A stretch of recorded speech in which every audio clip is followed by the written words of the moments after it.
All right, guys, welcome to another section of the data analysis video or tutorial. And last time when we met, we discussed about what some people actually do, and it turns out to become an error when they have data presented to them like this.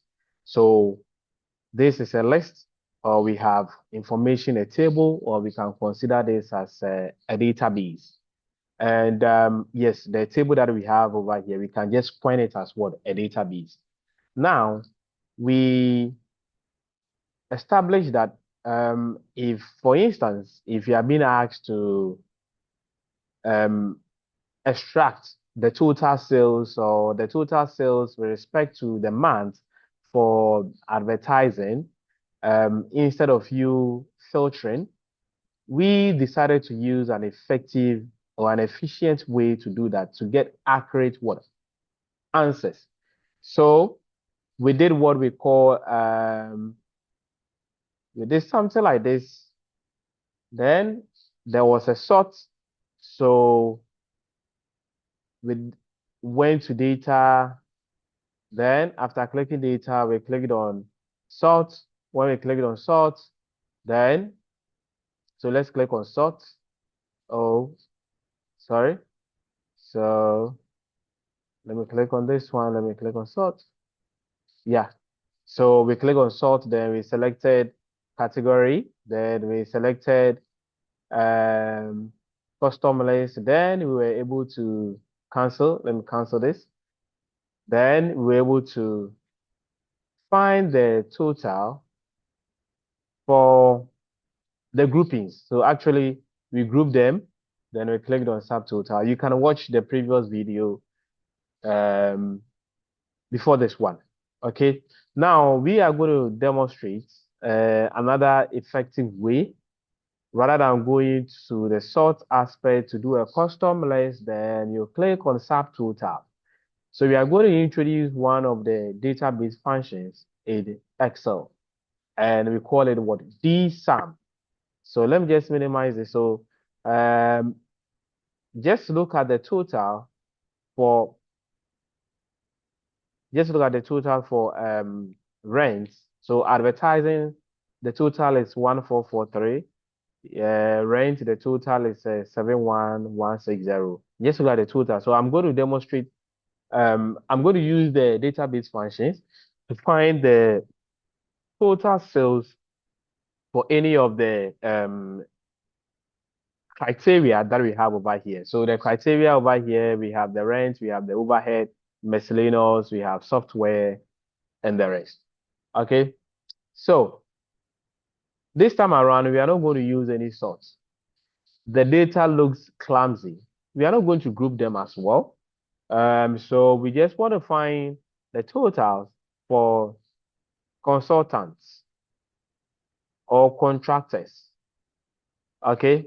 Yes. So you have this data, and you're just going to use one formula to pick all the totals or the total sales for them and put them together for you. Okay. All right.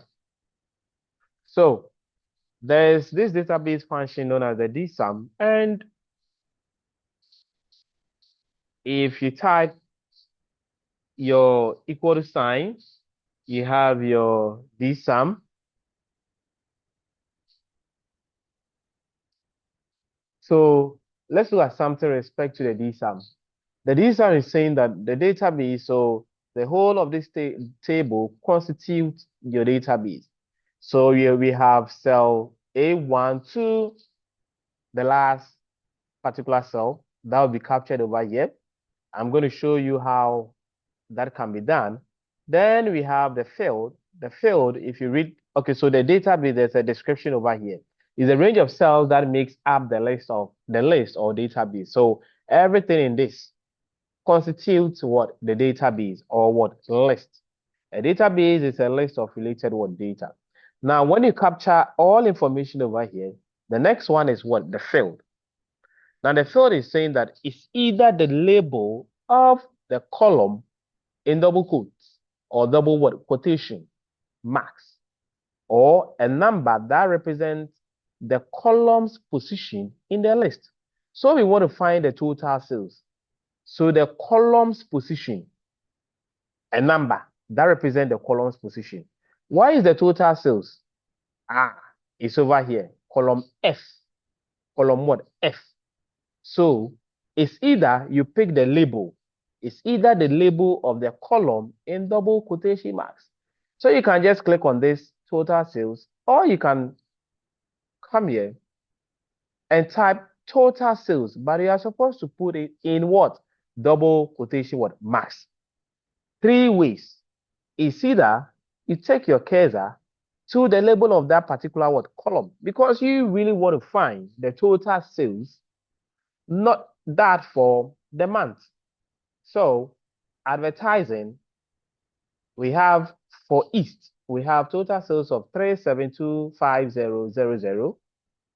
So we want to know, so advertising for North, we also have what? 415540. So you want to pick these values and get the total what? Sales.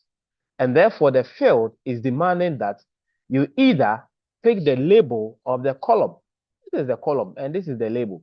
So you can just click on it, then it captures it. Or what are you expected to do?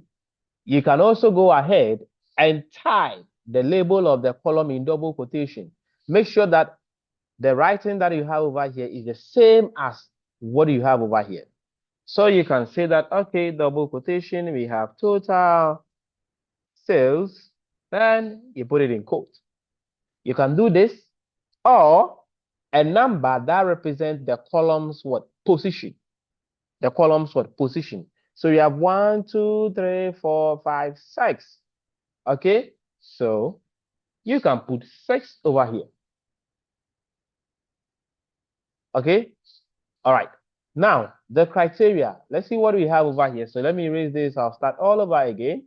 The criteria. Criteria is the range of cells that contains the conditions you specify. The range of cells that contains the condition you specify. Okay, so what goes into that? We are saying that the range includes a column label. That range includes a column label and one cell below the label for a condition. So what we are actually looking at, or what we want to find the total sales for, is under this particular column. That is what? Category. So we have the column label and one cell below the label. So, and one cell below the label, this is the column label and another cell this. So it means that when you do something like this, it means you want to find the total sale for what? Advertising. I'm not going to do it over here. I'm going to show you something right away very soon. Okay, so for the criteria aspect to be easy for you, you are supposed to do this. So we want to find, let's use rent as an example. So let me close this. So our final answer, let's go back to rent.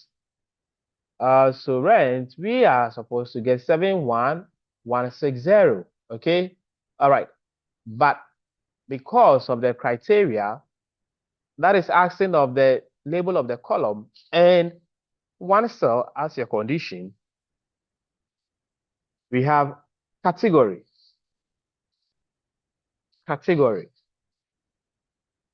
Make sure that the spelling that you have over here is the same as what we have over here. Category. Now, what do you want to find the total sales? Rent. It has the same spelling over here. Okay, so we are saying what? Total. Let me just change this color. Okay, all right. So let me just bold it.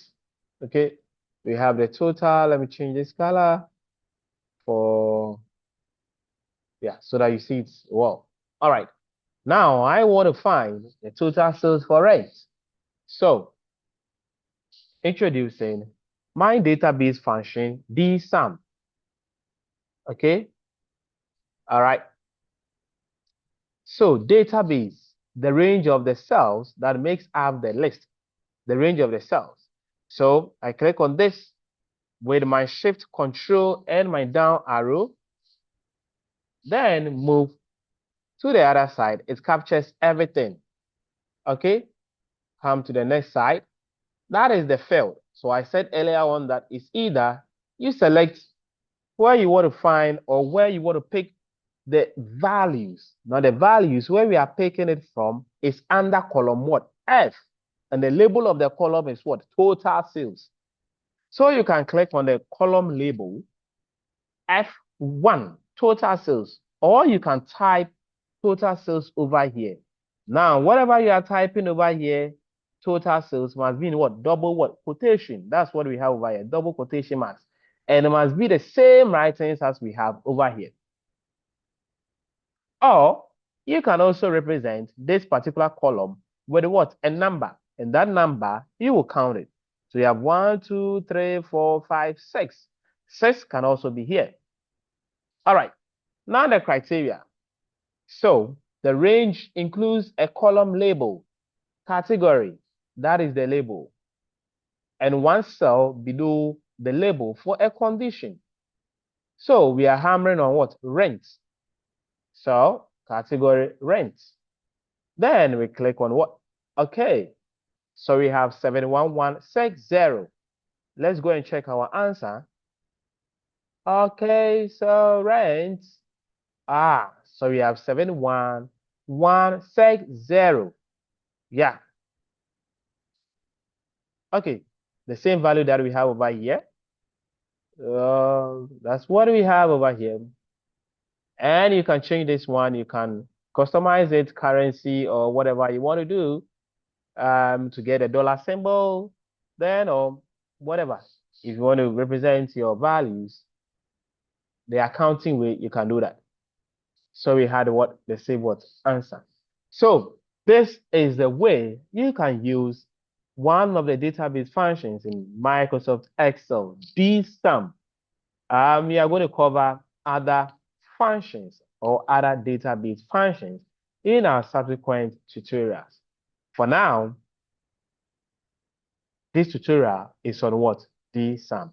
Thank you guys for watching this tutorial, another episode of our data analysis series. And remember to subscribe to the YouTube channel, like it, and share the video.